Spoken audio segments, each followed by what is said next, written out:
is on my side. This is Marcus Hollinger, and this is the 116 Live Show on Holy Culture Radio, SiriusXM channel 154. We're so thankful to be here this evening with you. We thank you that you're spending your evening with us. Sure. And sure. Today we have we're just gonna get right into it. Last week, if you listened in, we had a chance to sit with Ben Washer and Lecrae. Amazing conversation. That was a great conversation, and if you didn't listen to that conversation, we covered 20 years of Reach Records, the past, present day stuff, future stuff. And to be honest, Ace, I think we might have to bring them back. No, we're gonna have to bring them back. I mean, there was stuff that was never said publicly that was revealed on that show, and I feel like, man, we just gotta. And there's still so much that needs to be said. So shout out for you, for Lecrae, for Ben, everybody tuning in just to keep that conversation going. Yeah, you I think it's important. Yeah, you too. It's always weird shouting out yourself. So I just kind of like. Oh yeah, of course, man. Yeah, I got you, no doubt. Thank you. Thanks. And so if you didn't listen to that episode, definitely encourage you to try to find it. Yeah. Maybe tune in. If you didn't listen to that episode, then one thing that you can do is hit us up. Let us know. Hit us up at Reach Records on socials, and let us know if you have any questions about the legacy of Reach Records. Or it's 20 years. We're definitely gonna have those guys back in. Yeah. If there are things that you want us to cover, we would love to continue that conversation for you because we love you. We appreciate you. No, for sure, man. Let's get into it, man. How you feeling today? What's up? Today, how you feeling this week? This week I'm how feeling. You feeling this moment? This week I'm feeling good because, man, we got the first episode of this show out. Right. It took a lot of people, a lot of work to get that first episode. So I feel really good. I'm glad and I'm grateful. I'm grateful that we have the opportunity to do this. Right. I saw RG. Played you some new RG vibes. Played me some new music, and I got the chance to. Yesterday was Hovey's birthday. Yep. He recently had his kid. Yeah. I'm very excited, man. I'm good. Like this year is kicking off really strong, especially just specifically the Reach Records roster of people just really getting to it, and like a lot of new ideas, music, things to really kick off the year. So it's starting off. I mean, obviously behind the scenes we're in tune. Yeah. But just stand by some great things on the way. Well, and that's some things that we want to do with the show is to bring people, our behind the scenes perspective. We want to share. We want to share it with our listeners. So, I would ask you the same thing. How are you this morning? How are you? I'm good. I love Januaries like I love Mondays. So I just love the top of the year energy, top of the week energy. So I'm good. Obviously, I think, for what we do and being people that are involved in Christian hip hop, affectionately termed as CHH. I feel like you have to be in it to know it, but I think that term has just owned its own thing and identity. So I think there's a lot of conversation going on around that term. Yeah. And this subgenre. People say this space. I mean, what you thinking, man? Yeah. Well, I think like you said, just you probably kind of led us into what we want to talk about today, which is, earlier this year, maybe a week ago, 2 weeks ago, and for the last week, 2 weeks, this conversation has been going around, or it had been said that CHH is dead. And so, I know, you and I have naturally had some conversations about it. Yeah. And this is a show about Christian hip hop, for Christian hip hop, by Christian hip hop. Yeah. So it seemed like it's something that we should probably talk about. I think it's relevant. Yeah. I think it's relevant. I think it's almost like people ask us always like, in different rooms and not on camera how we feel. I think it'd be good to kind of just dive into that. Because I mean, you were asking me how things are going, and it's funny. I mean, recently there was like a really good, Tadashi had an amazing sync placement. Yeah, Get Out My Way. Get Out My was Way. In the iPhone 14 commercial for the 14. And I feel like that moment seemed to have kind of happened like literally right at the same time. Right at the same time. Yeah. And also Limo was announced as one of Tidal's 12 artists to watch for the year. Right. So yeah, I mean it's almost like that conversation was happening at a time where some really good things, right, at the time when some really good things were happening as well, quote unquote CHH for Christian the hip umbrella, hop artists who fall under that umbrella. So it just okay, well it's good. let's dive into this. For sure. And so I think a great place to start with that, maybe Ace, I'd love to hear, how did you come into Christian hip hop? I think when we have conversations like this and we talk about hot topic issues, and we're gonna go there today. We've already made that agreement between us, but I think it's important for us to really share where you to expose our lens. How we came into the space, how we see the space, things like that, and then kind of catch up to some giving a little bit of context so that type of things. Yeah, I feel that. What's funny, I think as I'll share a very condensed version of it. I think there are some similarities between my journey with Christian hip hop and yours, which I think you revealed that the other day while talking about a certain Lecrae song and album. So I think there is like some wow. So like just interesting. Very full circle moments. Maybe God behind the scenes was organizing some stuff. So so that we don't leave our listeners out. Hanging, Remind them of that moment. So what are the you moment talking about? We was in the studio talking with RG about innovation or different artists, talk about Lecrae's, things that he's done, and I was basically saying how like when I first came, my first placement in Christian hip hop as a producer happened to be Lecrae's check-in intro track on the Rehab album. Yeah. And I remember at the time as a producer hearing other tracks on the album and even in that space that kind of sounded like, and somebody's gonna definitely ding me for this, so hey, shoot the shot. Those, because you can pull my card a few times where I have done this, but some of the tracks sounded like Christian copies of what hip hop was doing. Yeah. And not that that's totally just a miss, but I remember people asking me like, what inspired the innovation on the check-in track, which to me was sonically a little bit left of center and innovative. And I was just like, I mean, that's just how it came out. My brain always heard stuff a little differently. Yeah. And I wanted to, it wasn't that I was trying to bring that flavor to Christian hip hop to redeem it or save it. It was just, that's what came out. And that was my first placement. And you mentioned how like, the Rehab album was something that was one of your first touch points with Christian hip hop. It was definitely, So I think for our listeners, what Ace is basically saying here is his journey into Christian hip hop. One of the first significant moments in his journey into Christian hip hop was as a producer. He produced the check-in record on Lecrae's Rehab, and the conversation that we were having, I told Ace, wow, that I didn't know that, bro. We've been friends now for 5 years. I didn't know that. Yeah. And what I told Ace was my into Christian hip hop, and I'll share this with y'all as our listeners, is I got radically saved in college. This was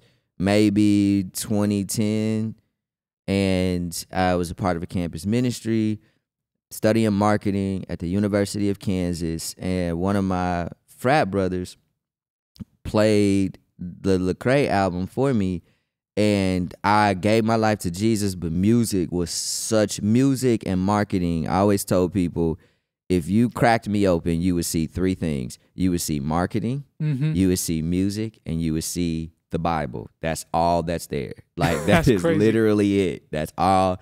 And at that time, the music part of me was fusing with the Bible part of me, and I needed that Rehab album. Right. I didn't even know Christian hip hop was a thing. All I knew was this album. I didn't even know never heard of Lecrae. Right. But my brother passed me this album, and it was the soundtrack of what I was going through. And so to fast forward a bit, to find out one of my closest friends and co-workers produced the record that really sticks out in my mind, that and shout out to my boy Motown who produced the record with me.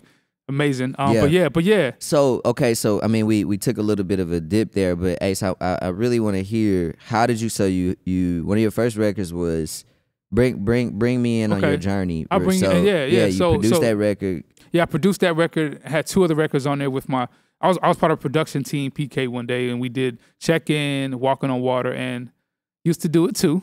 People always make fun of me for that record, but that was a bop. And that was my first placement history. Obviously, I had heard about Lecrae in like 2006 because my sister was in college at the time and they were bumping his stuff at their campus ministry. So I already I think it was Jesus music. I was like, oh, this is hard. I remember like being hit, but I ain't like dive all the way in. Even before that, I mean, in high school, my cousin who was like our youth leader at our church was a huge fan of Cross Movement. Yeah. Because he was like a Wu-Tang fan. So this is like the next best East Coast version of Christian hip hop. So I was up on it. I had the House of Representatives album. Okay. This ain't Christ. It's not spiritual. It's a bunch of spirit rituals. Like I had like all that. And I felt like you kind of had a lot of early Christian hip hop influence. Like you had an awareness of this thing for a while, basically before you kind of okay. I did. Okay. I just once in 2010. It's funny. Our stories are starting to sync, bro. Yeah. In 2010, 3 months before I got married is when I placed those tracks with Lecrae.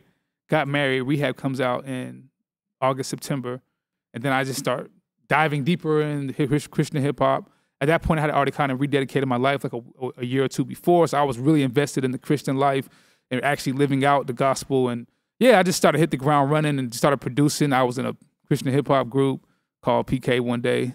Yeah, don't look it up. But that was my first introduction. Yeah, and it just kind of I've always stayed tapped in. Yeah, partly you could also say because I was a producer. Yeah, it was like a business thing too. Like it wasn't like I was hanging out with Lecrae. Yeah. Well, it kind of it's almost like for me as I listen to it, it's a you were Christian hip hop in the sense you can say that you were because you were producing, you had an awareness of what was going on around you, and you were participating from a business perspective. You were putting things out and you were sustaining it. So to me that sounds like you were really part of the movement. So that's good. I think it's important. I think it's important for us to share our perspectives a bit and give some context for who we are as we enter into these conversations. I mean, would you say you were from rehab on and college in that moment where you kind of like invested and dived into the Christian hip hop space? Yeah. Okay. So and it's funny.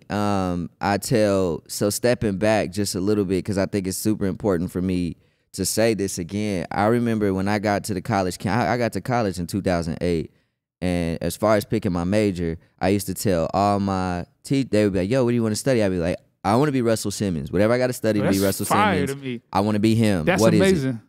And I was like, okay, maybe take this class. So when I tell you about my influences, I mean, it is that simple. So then I'm doing well in college, I started to have, kind of started to break down for reasons we'll probably talk about later. And that led me to Christ. Her rehab was like, medicine for me. And then, I dove in. And I remember, looking everybody up. I remember, I found out about Andy. And then I found out about Beautiful Eulogy. I found out about SO. Okay. I found out about Swoop. I found out about a lot of these guys, and I remember just as I just really kind of starting to do my thing, I looked into I think I started to get on the internet and look for it, and I found Rapzilla, and I was like, oh snap, like when I hit Rapzilla, that was when it kind of went off. Shout out Rapzilla. Yeah, man. Shout out to Rapzilla. Shout out to Philip Rude. Shout out to Justin Sarachek.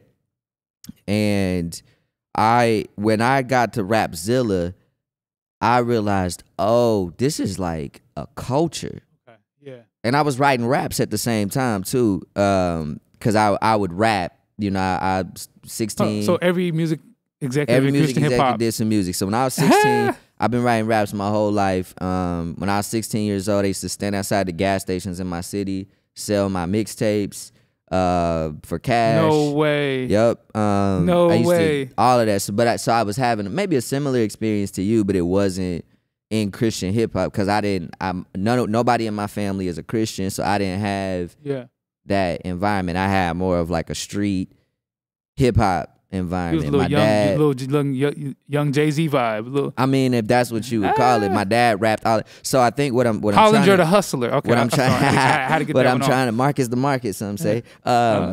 So where that got to for me was I found out about Rapzilla. And then I found out about, and this is really gonna zoom us right in. I tell DJ Wado, shout out DJ Wado, because then I found his mix show. Okay. And I'm like, oh, this is like a thing. And I got humbled because I was like, these dudes are really rapping about the Bible and they're doing it in a way that I don't think I can do. I think I need to go get my theology up to be able to. And I remember Wado wrote an article, and I promise you I tell this to him every time I see him. Wado wrote an article that said, why you need to stop rapping. Whoa. And he said, we need more executives. Whoa. And he mentioned Ben Washer, and that led me to look up Ben Washer. That led me to ask for a breakfast with him. Ben Washer and I got breakfast. He asked me to move from Kansas to Atlanta to intern at Reach Records, and 8 years later, we're here. Dang. Yeah, so that's my story. Good to have yours. We're gonna take a quick break. Okay. And then now that we've had the chance to establish where we're coming from, we're gonna get right into the conversation. Get into it. If you're just listening in, this is the 116 Life. I'm Marcus Hollinger. I'm Ace Harris. And today we're talking about the saying Christian hip hop is dead. We're gonna come right back after this break, but we got some fire Christian hip hop for you. Keep it locked. It's Holy Culture Radio.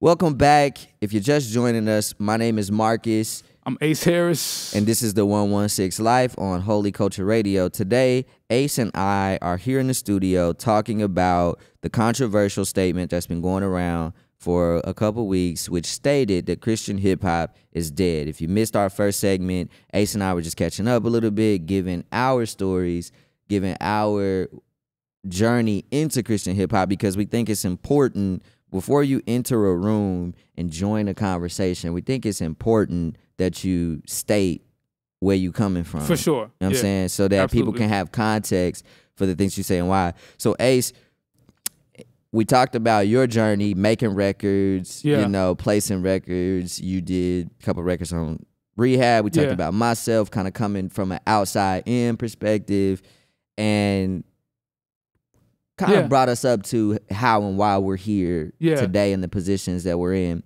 So let's just kind of go right in on on the topic. It was said, believe Christian Gray. It was a tweet from him. He retweeted someone, and his retweet said Christian hip hop is dead, and it seemed like it just kind of blew things wide open. And a lot of things have been said since then. And I just want to say first and foremost that I love Christian Gray's music. He's phenomenal. School of Roses was also one of those albums that was formative for me, because I was like, dang, not only is this a culture, I talked about that earlier where I said until I found Rapzilla, I didn't know it was a culture. Right. But then when I found Christian Gray's School of Roses, I was like, man, there's R&B in this thing too. And he's truth is that I don't.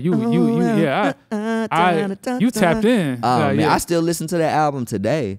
So Christian, if you hear this, man, I just want to say I love you.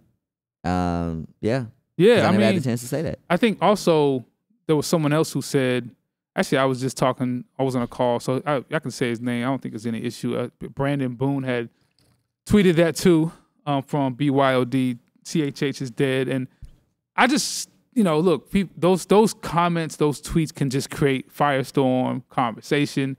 And I think people have the right to say that if it's coming from a place that they really feel is true. Yeah. And also, I think that statement allows other people to chime in on what that means, which is why we're here. Yeah, that's what I mean. Shout out to both guys for saying that, because it has forced the conversation. A lot of good things. A lot of good. So hopefully we can bring some perspective to this. So Ace, I guess when you hear, what comes to mind? What comes to mind when you? What was the first thing you thought about when you saw this conversation going? I mean, I was curious as to what that meant, because that phrase CHH is dead is technically, I don't want to assume people's motives, but it's like a sample. It's a derivative of hip hop is dead. Yeah. Which I obviously, back in like 2005, 2006, Nas went on a campaign, named an album Hip Hop is Dead. Yeah. And this was literally in the middle of the ringtone era. Yeah. This is the middle of the... He had a record set. Dun, dun, dun, dun, dun, dun, dun, dun, With Will.i.am on it. Hip-hop is dead. Ironically. The DJ. Better every jack, better the DJ. Better every jack, better the DJ. If hip-hop is dead before I wake. Okay. So like that song, it was... He went on a campaign, and from what I remember of that moment, he was talking about how hip-hop had devolved into a melodic, singy, jingly ringtone era. There was a lot of Atlanta music that was coming out. Laffy Taffy. South had it. South had it. And his perspective was hip hop is dead. Yeah. And that creates a lot of uproar, a lot of firestorm. And so and zooming out, I mean, hip hop didn't die. It evolved. I think it's even funny that Nas said that. That was around my senior year in high school, maybe around like 2008. Okay. That was happening. A lot of things were dying. I remember there was a national campaign to have a funeral for the N-word.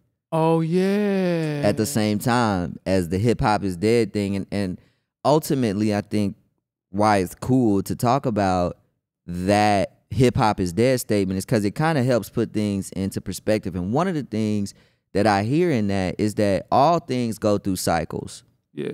And for Nas in 2008 to say hip hop is dead, he was saying a lot. One, he was kind of commenting on what was happening out of the South, because a lot of East Coast gatekeepers didn't want, they felt like, yo, we made hip hop, so we are the ones who get to say what hip hop is and what hip hop isn't. And in a lot of cases, I think it was that mentality that did kind of sideline New York for much of what's happened in hip hop, at least in like the last 20 years. But then what Nas was doing in that song, if you go back and listen to it, he said, if hip hop should die before I awake, I'll go to the station and, have it out with the DJ. Gotcha. So he was kind of almost fighting to bring life as he defined it to hip hop. So it wasn't this like, it was a loaded statement. Sure, it was a loaded statement. And years later, he's still putting out records. He's still putting out hip hop. He's still putting out hip hop. His version, his expression of it. So I think that's one thing that I thought was pretty valuable to bring into the conversation, is that all things go through cycles, right? Right. And we've seen it. We've seen people say what Christian hip hop is and what it ain't. Yeah. We've seen the conversation about, somebody said, man, Christian hip hop ain't dead. Y'all dudes are just old.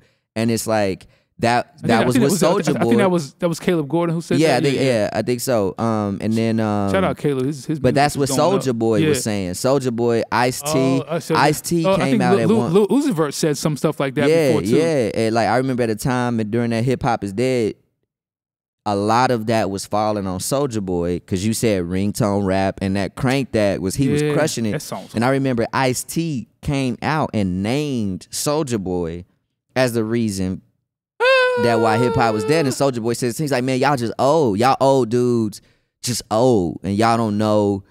Y'all trying to define it. Oh, but quick tip. What? Let me rewind it. We talking about 2007, 2008. Let me take you back to 1997. Take it back. There were folks who were saying that hip hop died then. With who? So, and because I said this on Andy's Work in Progress tapes. Podcast. People were saying prior to that. Oh yeah, this is Shiny Suit era. Let me say this. Questlove said this in his book in 1997. People were saying hip hop died because it changed. It transitioned from the golden era with the boom bap, the jazz, to the shiny suit era, and people were saying that Diddy killed hip hop. So it's not a new conversation. I think what we're trying to say is not a new conversation. There are these cycles. And in Christian hip hop, it seems there's a cycle that's going on where there's a almost like a third changing of the guard. It is. I mean, I was watching forget his name, not Mike Winger, but Alan Parker. He's a YouTuber, and Ambassador was on his show talking about Christian hip hop. And shout out to Ambassador. Yeah, he kind of gave, obviously those guys are fans of the golden era of Christian hip hop. Yeah, we can talk about that cross movement, that high theology, the bars, and how it went into reach. And that was a season, and still those remnants of that. But he talked about the cycles that you mentioned, and how things have changed, have been some step backs, have been some growth, some tension. But he did point to the future and say, wow, there is room and more space for the different expressions of Christian hip hop. So I wonder when people say Christian hip hop is dead, I want to know, do they mean that their expression of it maybe is not evolving, or maybe their expression of it is not where they want it to be? You know what I'm saying? And there's some, I was listening to Ruslan, one of Ruslan's videos where he was having a conversation. I thought he said something that was really helpful, or one of his guests said something that was helpful, where they said, man, I tend to think of Christian hip hop not as an industry, but as a community. And so I think I agree with you where there could be multiple things happening at once. I think maybe what some people are talking about is the death of a feeling of community. Okay. And I could get with that. I could see how that could be a legitimate, because I don't know everything. Again, I'm gonna come back to Christian Grey, because I remember when I heard his music, man, him and John J. Givens had a record together on that album, and I just remember thinking to myself, like, oh my goodness, this is right. Open up, baby. You know, or no, it was. I'm sorry. I might just be trying to find excuses to sing those songs. I think you just like album. singing slick. I just love Marcus that. is trying to get on a BGV. Yo, Dre and Alex. Sign me. Don't Sign me. Just don't approve it. Anyway, he had a record, and I remember I saw Christian in person at church here in Atlanta. And somebody told me that he was going through some things and that he wouldn't be releasing music. And I just remember being so like, I was like, dang, really? Because I thought he was really, I was crushed, because I was like, man, I think what he's doing is a sign that this thing can. Yeah, he did have a lot of like dynamics to his style. Yeah, he's had like dynamic. Because also let me say that. Also, I grew up a dancer as well, and so hip hop. So you sing and dance? Oh man, I do a lot of things. Hip hop is not just rapping. Facts. And you know that the culture is alive. Facts. When the other art forms is fashion, it's dance. Hip hop is fashion, it's dancing, it's sometimes it's education. Let me take it a step further. Currently, it's melodic. Well, right now it's the music. So music is a part of hip hop. Gotcha. And there are other, like, if you're just talking about the music, then you're talking about the music, and you can take the culture off of it. But if you're talking about the culture, you're talking about the music, you're talking about the educational component, you're talking about the other art forms that reinforce the music. And all I'm trying to say is, I felt like what Christian was doing was making space for the other expressions of the culture. Like, I never saw him before, but I used to listen to his music and dance, and I would just be like, oh, okay, so we can do that over here. And to that point of community, I think maybe, I don't know the full story. I don't know much of the story, but I would wonder if in his experience, maybe there was some letdown in terms of the community. Yeah, maybe he felt like he wasn't supported. So I think sometimes when people say that, based on my limited awareness of Christian story and some of the things that were said, some of the good things I thought that were said on Ruslan's show, I think, there's a part of this where people may be talking about letdowns, where people might be talking about relational hurts. Or even so, you mentioned people say, Ruslan has said Christian hip hop is more of a community than an industry. Yeah. Obviously, we sit right in the seat of art and commerce. We are a Christian hip hop industry. Yeah. And I wonder if, even like what Brandon Boone had tweeted, I wonder if some of the disconnect or those statements of Christian hip hop is dead is referring to industry. infrastructure, business, like the container that the community. Like, so like, and I see where some people are maybe say that. I know that we always have conversations about how can we better build industry and infrastructure. I think we actively try to do that. Yeah. And I think there's a lot of opportunities for growth in Christian hip hop to have more of that. You know what I'm saying? And this is one of them. I didn't know. So shout out to James at Holy Culture, who basically created this channel. I didn't know that this existed a year ago. Right. So I think that sometimes the lack of awareness of the structures that are there in place, can sometimes lead us to say things like that or to believe things like that. And maybe there's I was talking to Shane Kidd, who some people may not know him, but he's been around. He's a friend of a lot. He's a friend of Christian hip hop. He's an artist. So he's at my house last night and we were talking about this. And he said, man, sometimes when people make those comments about the industry, I wonder if it's because they have a picture of success in their minds that they're wrestling with, that picture may not be coming into fruition, which is another thing that I thought of was, well, there are larger market dynamics that are happening in music that are affecting. So we talked about the cycles that hip hop has gone through.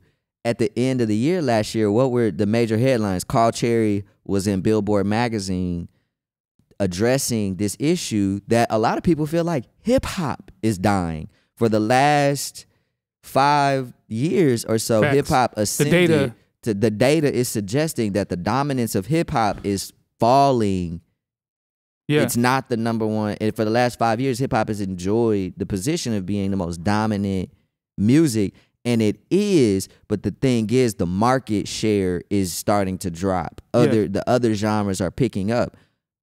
I want to say more about that, but it seemed like you had. No, I think that people. So, like, I saw someone made it who thought about, like, I think there was some tweets and comments about Christian hip hop is dead because, like, the success of Lecrae's Anomaly. Shout out that album. Like, Billboard #1 album, we're never gonna see that again. And when I zoom out a little bit, market wise, we're in a different space. That's good. Where the probability of in the streaming era for Christian hip hop to go #1, like the way that music is consumed, marketed, and distributed, it's a different landscape. It's a completely different landscape. You can even look at hip hop in general. Like, people were doing like 2 million records a week. It's just Christian hip hop has created a lot more saturation, which I believe is in some ways a good thing. Like the No Big Deals of the world, the John Keefes of the world. Like there's more. The Scooty Wops, the Caleb Gordons. Like, it's pretty. And I think that's why that's a good one.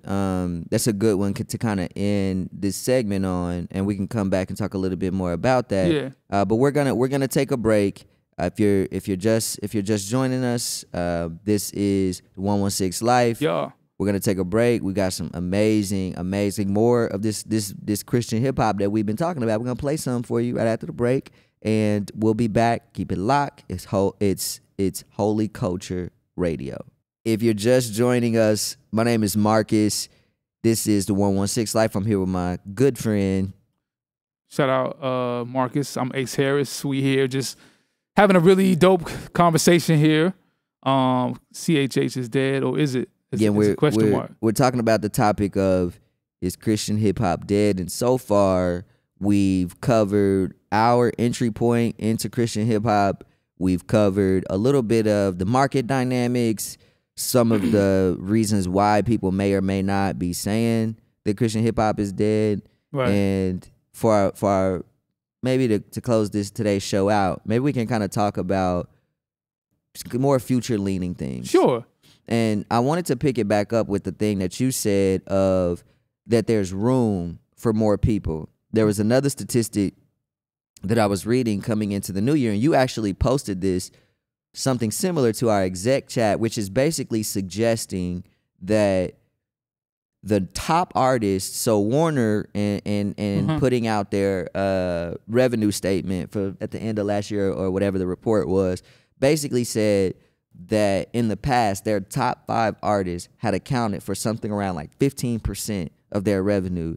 Well, that has dropped drastically. I can't exactly remember the number, but I want to say it's down to like 5%, something like that. So that's a 10% drop. And basically one of the things that, or one of the insights there was that there's a rise of the middle class in music now. Yeah. Basically there's room for more people. The music is no longer being dominated by these like top tier acts. Right. Not just, I mean, to be one artist who's contributing to something around like 5% of the biggest, IP organization, that's still a huge deal. But that drop in market share is showing that there's sort of a middle class and more people can sustain themselves in music. So, what do you think is driving that? Streaming. 100%. It's streaming. Okay. And the internet and the fact that now it used to be, and I want to go back to Anomaly, because that was my first release that I worked at Reach was Tedashi's Below Paradise. I was an intern. I got hired full time in August. Hit the ground running on Anomaly. When we dropped Anomaly, we beat out, I believe, Mac Miller and Ariana Grande for the #1 record in the country. And you said Maroon 5 too? And Maroon 5. But the thing is, we weren't really thinking that wasn't a goal, anything. We were just doing our thing. Yeah. And then we looked up and it was like, hey, it was like Thursday, it was like, hey, it's close. And so we threw the gears on. And a lot of what was driving that was physicals. Because Christian music hadn't quite streaming hadn't quite impacted Christian music yet. Justin Bieber was like the first artist to get a deal that accounted for streaming. Right. So it was basically what I'm trying to say is that was a completely different industry. Facts. It's a completely different industry now. Totally different. Because of streaming and because of the ways now that music can be monetized. Right. Through the rise of folks like DistroKid, through the rise of folks like TuneCore, through the rise of folks like Sony's Orchard, there's so much more money out here to be gotten, and maybe more like a granular sense. So I think those are some of the factors that are driving this. Yeah, it's like a democratization of music. Yes, it's a lot more. The middle class has figured out the system. They're not held back by the gatekeepers, by the industry, and they are empowered. And we're seeing that from the indie DIY artists to all these different metrics, and that is influencing and informing Christian hip hop. It would be really dope to see. It would be dope to see like a market share analysis of Christian hip hop music, year by year, year consumption. It would be dope to kind of see, because yes, those big Billboard moments. Yeah, we haven't had those moments in a while, but at the same time, the market share is there. It's there. And I think the importance of. I think the important thing, I bring that up hopefully to be encouraging. Yeah. Because some of my best friends work at major labels. Shout out to JD Tominski over at Def Jam. Shout out to Amber Grimes here at Love Renaissance. Right. There's just a number of people out there that that I'm friends with at majors and independents. I mean, Rachel White, who oversees marketing over at Sub Pop. And I'm not a musician, but as an executive, I can look across the table and see and say, you know what? I'm sure things are different at Def Jam, but I also am like, hey, I'm making a living just like they are, and there may be there may be some differences in our lives. So a critic would say, well, you work at Reach Records and you guys are monopolizing the industry, so therefore CHH. Those are some of the comments I've been reading about. Yeah, no, and I mean I think that's a real thing, and and being the chief marketing officer at Reach Records, I have to acknowledge that. But I think even with Holy Culture, I know we're not the only ones getting checks, bro. It's like Holy Culture, and so this is kind of like, this is not to combat, but just to give insight that if the industry and infrastructure, quote unquote, is dead, or some people feel that way, I just see things differently. I think there's industry and infrastructure that's building and it's growing, and the community aspect, which some people probably harken like the community to what it was in the golden era. And I think the community aspect, the industry aspect, and the music aspect, it's not that it's dead. I think it's just evolved. Yeah. And the word pivots, it's not even that it's pivot, it's grown. It looks different. And it's transformed. It transforms, and that's something that I've had to. I mean, I've been at Reach Records almost 10 years. So I've seen a lot of these different cycles. I also started a business last year. And say more about it. Yeah, so a couple friends of mine and I started a coffee company in the end of 2019, 2020. It's called Portrait Coffee. Portrait Coffee. And what I learned in starting that business, it's coming up on, and I don't mind sharing this, we're coming up on almost $1 million plus in revenue. That's amazing. And what I realized, that doesn't mean I'm getting. So Marcus, what's up, man? Let me hold some. Well, that doesn't mean that I have $1 million in the bank. That means that's just the type of cash. That's just the type of revenue that business has been able to do. And what I've learned in starting something from the ground up is the cycles that things go through, and how, we started that company without $1. That business didn't have $1 to its name, but through, startup tactics, things like that, it grew.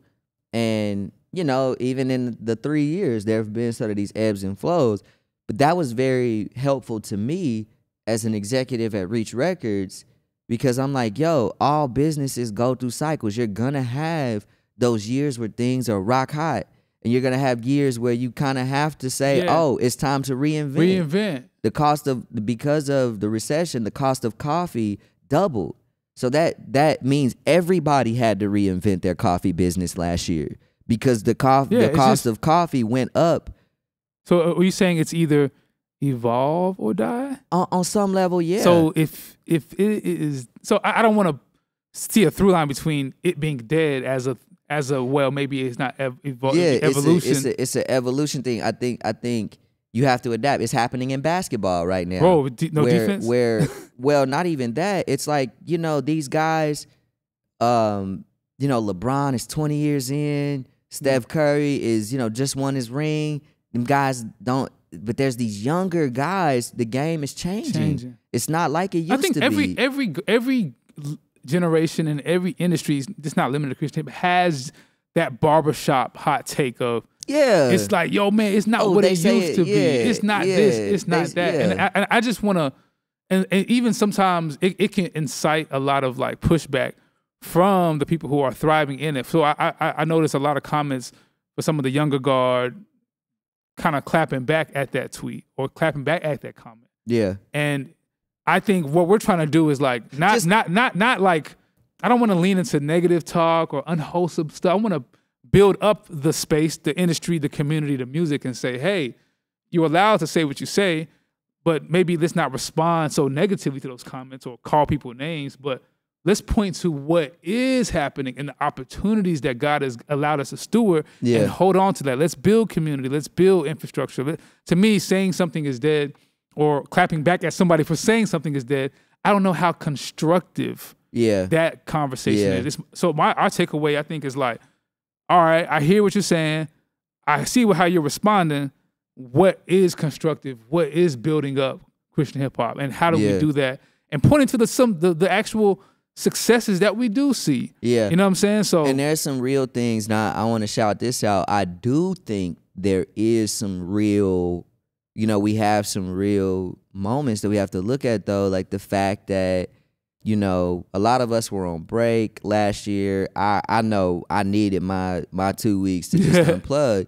But as we've been kind of coming back into the fold, one thing that I'm finding out is that Rapzilla needed to fundraise at the end of the year to kind of keep themselves afloat. And it's like, wait a minute, this is the same. This is the Christian hip hop. Like, let's make no mistake about it. Like, Rapzilla is Christian hip hop. Facts. As much as Reach Records is. Like, without Rapzilla, there is not a lot of what we know. and they were in that position. So I think that does say something about that. Hey, we do got a little bit of, we got some taking care of to do. We got some building up some to do. I felt that. I can hear if that's, but I don't know if that need warrants. It's dead. Yeah. That's so, why it's almost like there's this, maybe to kind of land the plane here. Yeah. There's opportunity. There's where there's smoke, there's fire. Right? So people are saying that there's something worth leaning in there, whether it's from a business perspective, whether it's from a community perspective, or whether it's from a spiritual perspective, because some are kind of having that come, man, used to be, you had to be theological to even get in. Nobody would take you serious if you couldn't run down. If you can't run them 5 points. If you couldn't run the 5 points of Calvinism, you couldn't get in. But now we got these lifestyles. I think one of the things that was at the center of this was folks were saying that Blessings by Lecrae wasn't a Christian rap song. So some people would take that to say, oh. You mean talking about, I think Caleb Gordon said that. Yeah, said that Lecrae's Blessings wasn't a Christian song. And I mean, hey, whatever. But some people would take that, the fact that you don't have to say Jesus, the fact that people sometimes are making more, I think what Ruslan called it was lifestyle music. Yeah. They would take the presence of lifestyle music to say, oh, there's more lifestyle music than, but it's like that's the same thing that happened in general hip hop. It used to be, you know what I mean? Like you had the, can I kick it? Yes, you can. Well, I'm gone. Introduction, have a nice I am. Tell your mother, send a father, tell a telegram. It used to be you had to be able to do that to be legitimate, but then Soulja Boy came in and now and it's like, okay. So is that not hip hop? Is it dead because it doesn't follow the script of how it was? And I think that there's beauty in diversity. Yeah, and development. Yeah. And so I think it's allowing people to, and this is what I will say too. A lot of times whenever something, and this is kind of giving some kind of, when Christian hip hop came on the scene, the gatekeepers of Christian culture were extremely against it. Oh yeah. This is the devil's music, this is demonic, right? And this is the funny thing. People who said that were probably playing worship music that, ironically, is inspired by the core progressions of soft rock from the 90s, or playing gospel music that's inspired by the soul and jazz of like the 50s. And the blues, so all of that. So what is the sound of the gospel? What is it? Limo said this to me, and I thought it was so good. He said, Christian music doesn't have a sound. It has a heartbeat. That's facts. And I love that. And I do think, that there is something to, again, I'm gonna go over to basketball. I grew my basketball heyday was Allen Iverson. My man, 6 foot tall, playing broken. He was 5'10". Fam. Broken. We're gonna give my guy his 2 inches, okay? You can give him 5'11". Playing with the broken ribs and all of this and that, and just the heart, right? And that was, to me, that was basketball. That's what you do. You sacrifice. You know what I mean? Right. We've played together. That's why I get so. But now you see guys like Kawhi Leonard, low management.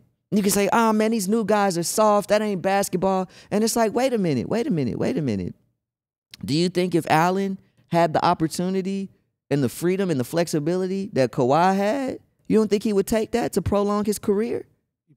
He probably would. And so in the same respect, some of these guys who, probably felt like, oh, I have to fit in, I have to really, and some guys, that's their comfort zone. I'm going to get on this joint and I'm going to exegete. Some guys, and that's cool. That's great. Need that. Need that, yeah. Thank you to Shy Lynn. Thank you to Stephen the Levite. I know more theology. I used to show up to ministry class ready to go. Oh, hypostatic union? Oh, I got that. What we talking about?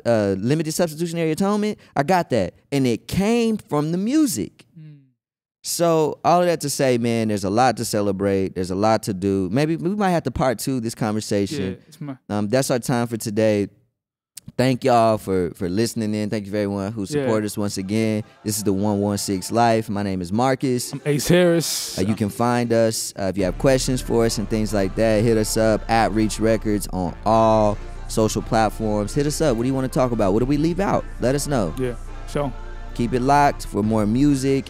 Thank you. This is Holy Culture Radio. Let's get it.